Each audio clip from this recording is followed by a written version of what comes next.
A practical prayer is a prayer that works. These discussions between Reverend Bill Marcioni and Carol Lawrence dive into the details of how it works and how to work it. Reverend Bill is a New Thought minister and the author of Practical Prayer for Real Results. Your new life begins with a new thought. Carol Lawrence is on a spiritual quest, finding the New Thought teaching after decades on the pulpit in 3 different traditional denominations. I've got some questions. Together, they're exploring the philosophy and activities that come together from many of the world's religions to create the practical spirituality that is New Thought.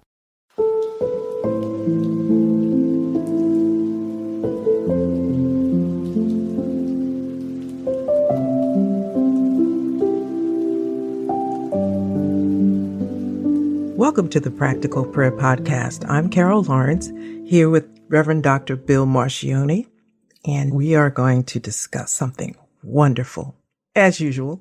You teased a little bit with meditation, but absolutely zero details. Because there are too many. It's okay, so naturally, I have read a ton of stuff about it. And it seems like almost every time I read something, it's different. Depends on who writes it. I was reading some affirmative prayers. That's what they were before you rewrote the book. Spiritual mind treatment. Spiritual mind treatment. Before the Practical Prayer book, yeah. And then I looked at Ernest Holmes' meditations, which are very different than meditations from the gurus and the Buddhists that I hang out with sometimes online.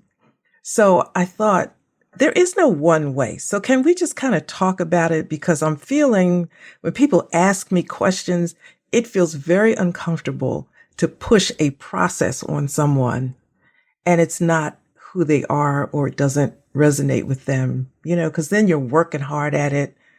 That's my question. Was that a question? Oh, yeah. You set up the field for what we want to be discussing, which is how to meditate. And the answer is meditate however it works. The idea in this whole thing is that when we pray, we are speaking with that infinite creative power that creates everything. And when we meditate, we're listening. Now, with any good conversation, we want to do both. We want to spend a little time listening and then a little time talking and then a little more time listening. And that way we get a dialogue going. And the specific technique that we're using for meditation doesn't matter nearly as much as that we actually do something. There are some people who are so bored to sit in silence on a purple pillow, and they will find every reason in the world to not do that. In which case, don't do that, because that doesn't work. There are people who love being active, and sitting still is gruesome. So do a moving meditation. The whole practice of yoga was created to get the body moving to the point where it could sit still for a meditation. The last pose in a yoga practice is Shavasana, and that's the meditation. That's the whole point of it, is to become aware of our breathing and our movement and to be able to use the body so that it doesn't have to move anymore and do a meditation. It is completely possible to go for a walk. Best to do it in nature, although it can work anytime, and just be mindful. Pay attention to what's going on around. Let the chatter in our head shut up. It's like, okay, all I'm doing is walking down the path, looking at the trees, and appreciating the beauty.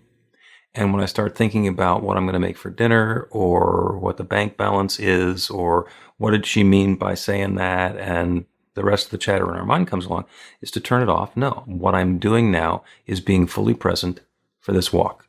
I'm taking a step, I'm taking a breath, I'm taking a step, I'm taking another breath. Some people do it when they're jogging or running. They get into a euphoric zone where that feeds their soul and they can let go of everything else. I've spent a bunch of time as a rock climber, which is wonderful, good fun, great workout. But it was very spiritual for me because I found as I was reaching over an overhang to grab onto the little piece of rock so that I could pull myself up and not fall 30 feet. Well, on a rope, I wasn't going to fall the whole 30 feet, but your mind doesn't think about the rope. Your mind just thinks about the terror of falling. There was nothing else on my mind other than being fully present for that activity. So whatever we're going to do to meditate, it'll work as long as we do it. Hmm. So for me, I felt like it was a journey to find out what kind of works for me, Mm-hmm. because I started reading and, of course, when you think of meditation, there's this idea that you have to be sitting for an hour. And then there's guided meditation that'll have you sitting there for an hour. So I got used to that until I actually tranced a couple of times. Mm. And I thought that was it, right? I thought, okay, I got it now. And I did that like maybe 3-4 days in a row. And I said, I don't think this is it, because I am like, I know what I'm trying to achieve. I'm achieving something, but it's not what I think it's supposed to be. I was actually trancing. And I thought, maybe I'll do that another time. What I'm after is something different. So it's no particular amount of time. I did a whole rewind on it and said, let's start all over again, and if you can just be present, fully present for just a few minutes, go with that. Yeah. What we're looking at doing in meditation is getting into the space between our thoughts. And a lot of teachers call it the gap. What we want to do is whatever technique is going to get us to the non-thinking awareness. That's what we want to do. There are people who do this with chanting. That's what a kirtan is. And there are lots of ways that we can do kirtan and do the chanting. We can do it by listening to meditative music that's going to calm us down. There's brainwave entrancement or entrainment, where there are specific frequencies that work on different brainwaves and stimulate us that way. Whatever works for you.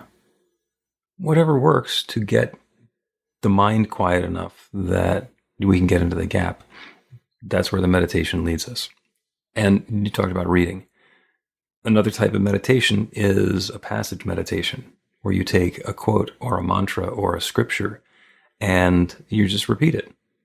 I've done that with the 23rd Psalm. Prayer of St. Francis is awesome. Man, that's a great way to live. And to be able to take that into the silence and just repeat that and be aware in rich detail of the meaning of each word, it becomes a very spiritual process because we're connecting with something that's bigger than ourselves. Yeah, it's amazing. And I'm really glad that you've taken it in this direction, because when you talked about the purple pillow, like when I first started, I was just so intense about trying to get every single thing right. And I'm out trying to buy this purple pillow, find the right purple pillow. And, somebody in the audience might be laughing, but when you're trying so desperately to get everything right, like, where's this purple pillow? And I saw one in Marshall's, I think. And I thought, the holy pillows in Marshall's? Come on. Like, I got a grip on myself. And nothing wrong with Marshall's, but I just thought it's not in the pillow. It's not in the pillow. And I have a purple pillow that I sometimes sit on, and it's actually purple. And it actually came from Marshall's. And I also have, I think it's a Zafu, which is a meditation pillow, a thicker thing to prop me up a little bit. And I've noticed that in years of doing yoga, I'm actually more able to sit cross-legged for a period of time. That does not make me any more spiritual. What that makes me is a little bit more flexible and able to sit cross-legged for a longer period of time. It doesn't mean anything. Yeah, I wish you told me that earlier, because I know I can't do the cross-legged thing, right? And I thought, you're just not going to be able to do this because you can't sit right. Right. Oh, yeah, that's the problem. Yeah, because God's not going to listen to you or talk to you if you're not in the correct posture. Really? That's what I thought. It's not. I'm It's trying not to get true. it all right. And right is however it works for you. One of my favorite sayings is practice makes practiced.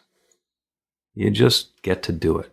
I've been doing meditations and practical prayers on Insight Timer, which is the iPhone and Android app.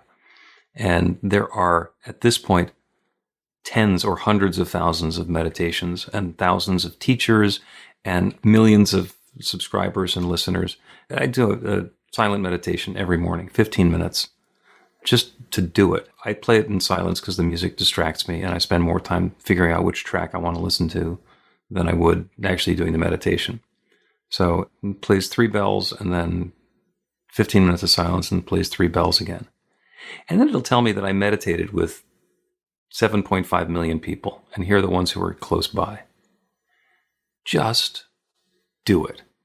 Insight Timer or something else. Do a silent track, do a guided meditation, do just the music, do the binaural beats, listen to somebody doing a Dharma talk where they're talking and giving some instruction. And the thing about doing 10 different varieties of meditation is you'll find 8 that you don't like, that don't work for you, and 2 that you do like. And then do those some more and see which ones you like, and then dive into the nuance a little bit. And do the practice. Practice makes practiced. And it's the discipline of doing it on a regular basis that makes it happen. I don't get into the same meditative space every time I do a meditation. I sometimes spend that entire 15-minute period just thinking about my to-do list. And it is completely counterproductive because my to-do list is still going to be there. I'm not actually going to get up and check anything off of the list while I'm meditating. But the chatter in my monkey mind is taking over. And I just breathe. And it's like, okay, you guys can be quiet anytime now. We can shut up anytime now. I'm meditating over here.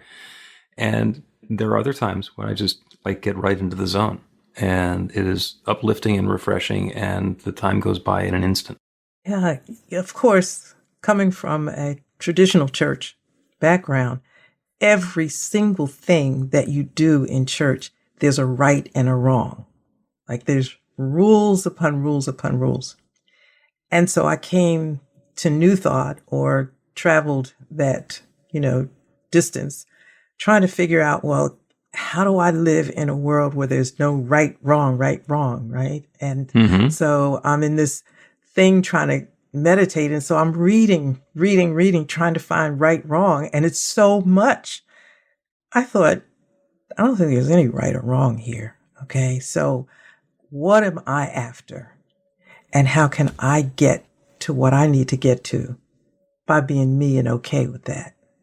Mm-hmm. And that's the road I took.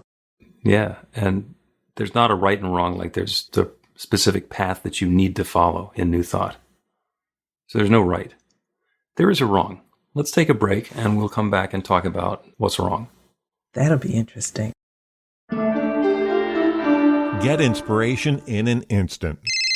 God calls are the gentle and uplifting moment of truth to help you remember that the bright light of God's love is shining right now as you. It's your God Call with Reverend Bill. Start your 2-week free trial today, and you'll get a phone call 4 times a week from Reverend Bill with an uplifting half-minute message filled with insight, wisdom, story, and fun. Let your light shine. You can answer the call to listen to it live or let it go to voicemail so you can hear it later. After the free trial, your subscription is just $5.95 a month. The details are at godcall.org. God calls are disruptive, intentionally. Whenever you write something, put on a gold star. They take you away from your routine to remind you about the truth of who you really are. They come at random times between 8:15 a.m. and 6 p.m., so you won't be expecting them.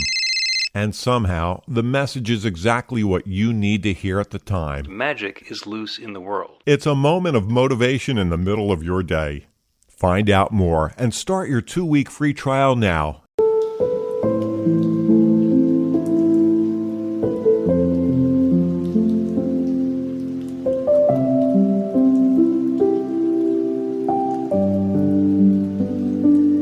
Welcome back to the Practical Prayer Podcast. I'm Carol Lawrence here with Reverend Dr. Bill Marcioni. Can't wait to get to this part. Yeah, as I told you, there's a way to do it wrong. Okay. In New Thought, there's a way to do it wrong. So we've distilled down what the New Thought belief is. And there's a lot of different nuances and ways to express it. But the way we say it at New Thought Philadelphia is that we believe that there's one power, love, intelligence, or force that creates everything, including each of us, and that we each use that same power, love, intelligence, or force to create our lives according to our beliefs. And the shorthand version of that is your new life begins with a new thought. And that's the one that went on my license plate frame. Your new life begins with a new thought. But it's the double sentence that we believe there's one. So the only way to do it wrong is if you are making an assumption that there's more than one. That's the essence of the unity teaching. That's the essence, is that there's oneness. When I'm thinking that there's God out there and me over here, then that's incorrect. And it's going to lead me to a place where it doesn't work. If I believe that God is fighting with Satan for control over existence, then I have made a mistake, because there is no force of evil. There are places where the good is not showing up in a way that I enjoy it, but it's all God. Everything is God expressed in its own way. So the only way to do it wrong is to skip over that assumption and then start going down the road of you need something else in order to be spiritual. There's something standing between you and your divine essence, any of the rest of that. Got you. Something you just said made me think about other things that I did trying to get to the right. I looked up what the room should be like, what you need to have in the room and the candles and what the candles should be like. I had such a list. It was more work getting to, you couldn't imagine, just get all the work I did trying to get to it. And I mean, I'm not even talking about the money. That's no big deal because you'll pay anything if you think you're getting to the truth. But what made me think about, Carol, maybe you're on the wrong track, because I forgot to light the candles one morning. And I thought, when I finished, I thought, you didn't light the candles. You didn't get there, did you? But I could but I could have swore that it was successful, if I could use that term. So maybe the candles are irrelevant in terms of actual needing and whatever. So I finally got it down, and I use the candles because they're nice and because I like them, but not because I'm not going to get there without them. Right. The candles are helpful if they're helpful. Sitting on a purple pillow is helpful if it's helpful. There are some people you say, I would like you to go out into the woods and take a walk in nature. And they go, oh my God, you mean where it's hot and humid? Can I bring some air conditioning and some concrete and glass with me? Can I look at nature through a window? Like, if you're that paranoid about being out in nature, then don't do it, because it's not going to be a spiritual experience. It's going to be an unpleasant experience. Yeah, so you're putting my business out there, right? Because there's no way I could do it walking in nature because I'm too scared of bugs, right? So I'd be thinking like some bug is going to get me if my eyes are closed. But yeah, I get it. Okay, you don't have to close your eyes. I mean, opening your eyes when you're in nature, just being aware of what's going on. There are people who love to sit at the top of a cliff in the sun and meditate and bask in God's glory. And there are other people who would be so terrified of the cliff that there's no way that their mind would shut up and be going, get away, the rope won't hold, the cliff is going to collapse, the edge is going to, all of that. Do what works. Practice makes practiced. And, Livesey Rock in Wissahickon in Philadelphia is like 35-foot rock. I love to sit on the top of Livesey Rock and meditate.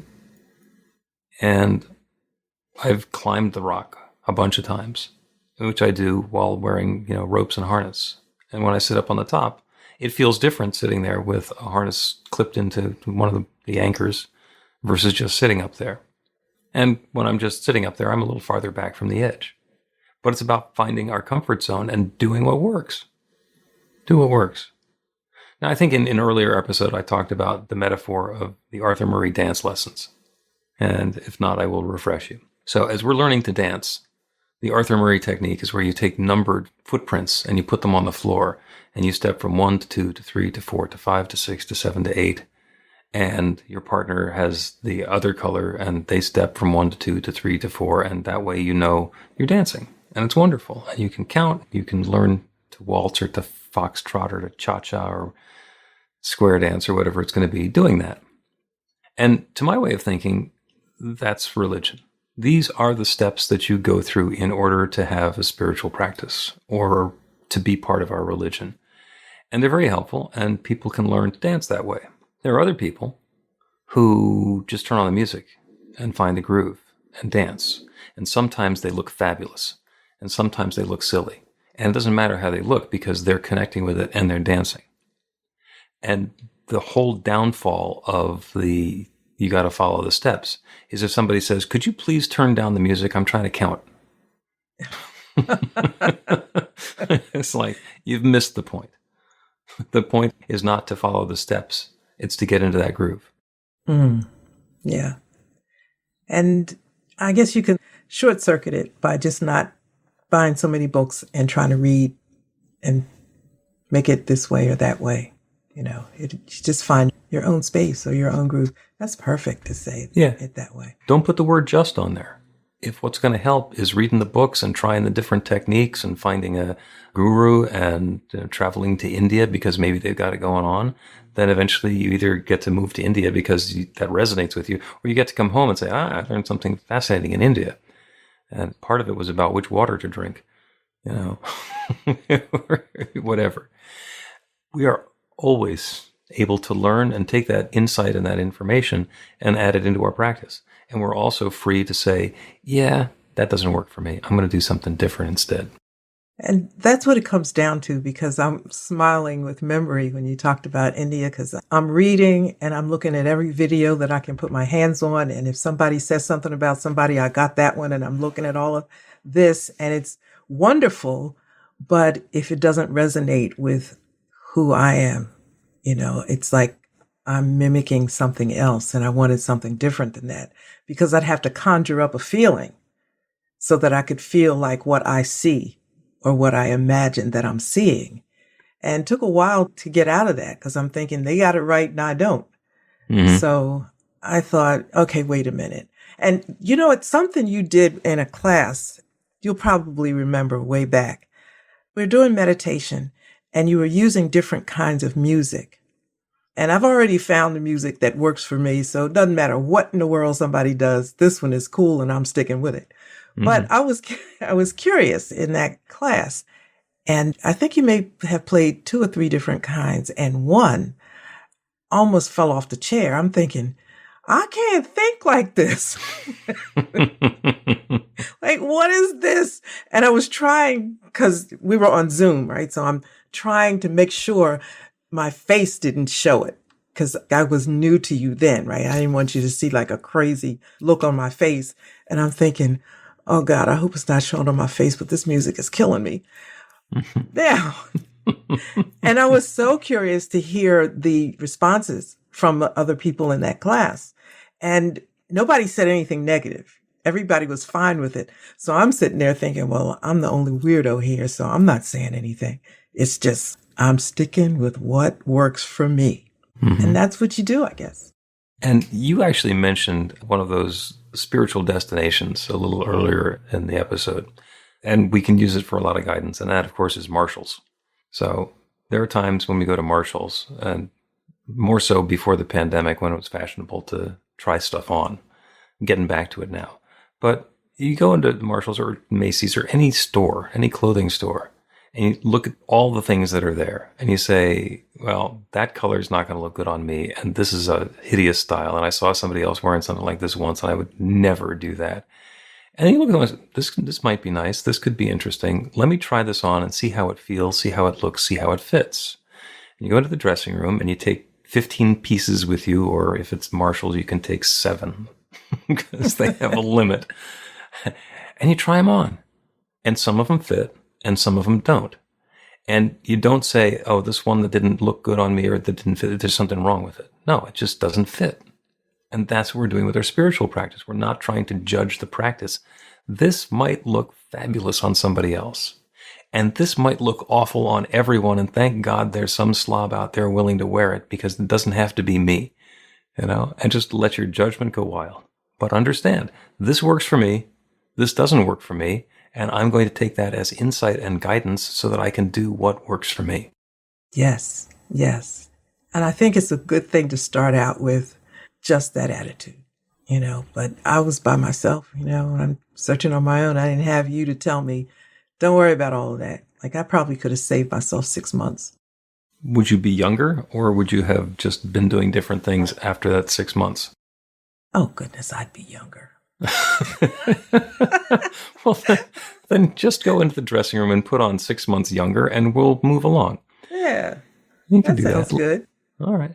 It's also possible to ask the infinite to guide us towards the practices that are going to be most uplifting and conducive for us. So let's take a break and do a prayer. And the prayer will be the guidance to the sort of meditative and spiritual practices which are really going to resonate with us. Great. Thank you.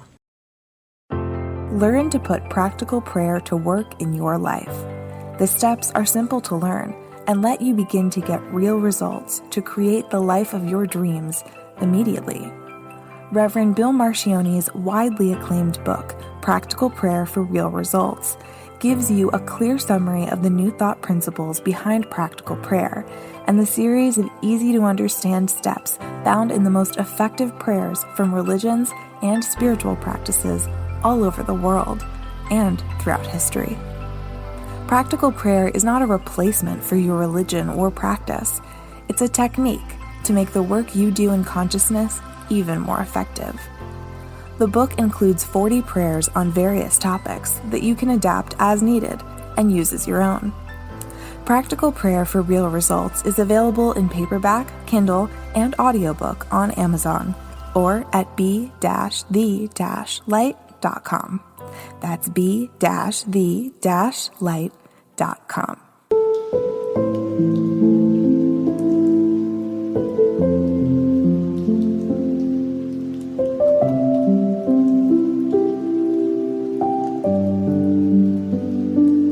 Welcome back to the Practical Prayer Podcast. I'm Carol Lawrence, and here with Reverend Bill Marcioni. You're going to do a prayer on guidance for meditation. Yeah. Which is great. Because God knows what kind of meditation is going to work for me. And I might as well take advantage of that. Because I can ask God, I can invite God, that divine intelligence, to suggest one to me. Because if there are 10,000 different ways to meditate, maybe I only want to try 5 or 6 of them. And magically, somehow, come up with the one that's really going to resonate with me. I don't need to listen to every prayer on Insight Timer in order to know which one is going to work for me. I don't need to try every different sort of class or teacher in order to connect with it. You know what I was thinking? Something came to mind as you were saying that it had to be, I'm thinking about in the beginning when I was doing like all this searching and trying to get it right. I must have been operating on the assumption that God is out there and I'm trying to figure out the pathway to get to him. Mm-hmm. And I never thought about that before, but yeah, that's exactly what I was doing. Like, how do I make this connection? I know the connection is possible, but I need to figure out how to make that. And the reason it brought it to mind, because you said you can ask the infinite. It never occurred to me to ask, right? Because I got to get to you to be able to ask. And now it's like wherever I am, I know God is here. So listen, we'll just do this right here. Yeah. You know, but save myself. So whoever's listening, you're going to be able to save yourself months of looking and energetic searching.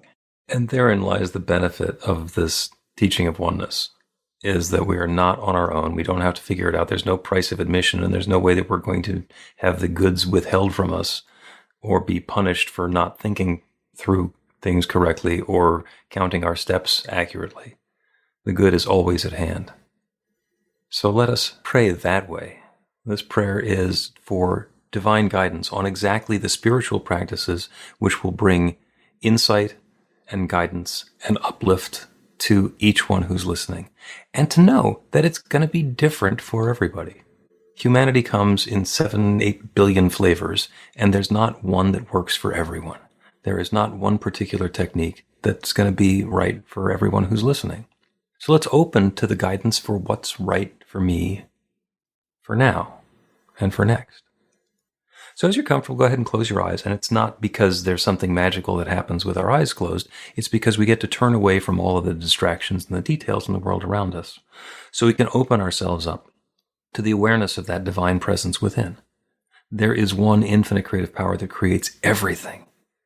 The center and circumference of all that exists everywhere. It is that infinite love, that limitless energy, that boundless supply, that divine intelligence that has been creating everything since the beginning of time.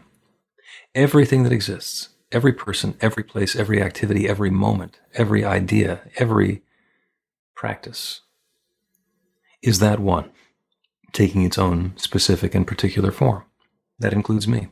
That includes each person who is listening to this prayer. Each of us is a divine and perfect expression of that one.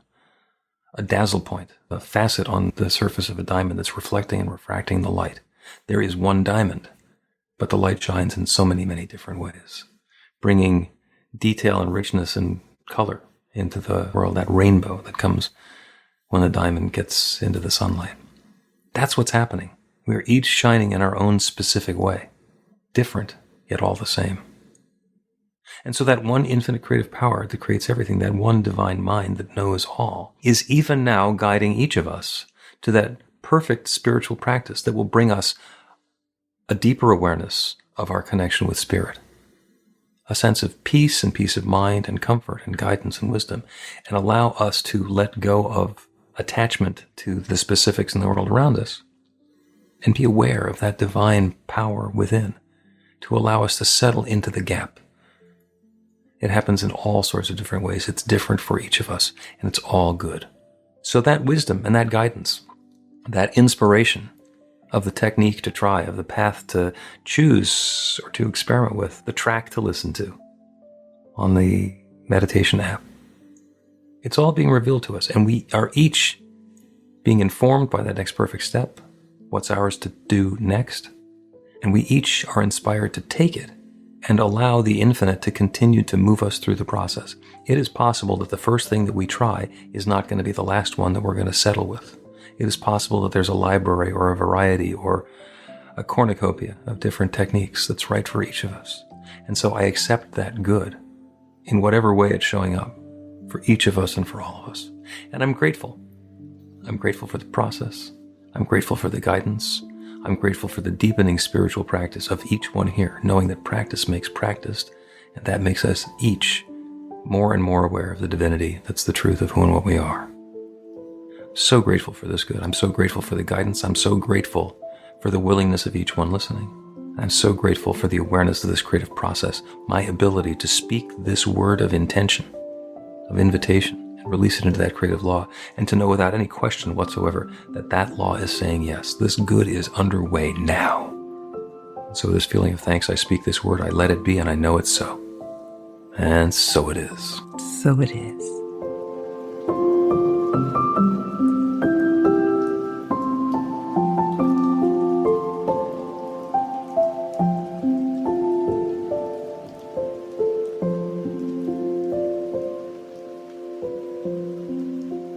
The Practical Prayer Podcast with Reverend Bill Marcioni and Carol Lawrence is a production of BeTheLight.com. be-the-light.com, where you can find more information about practical prayer for real results. Our theme is by Music of Wisdom.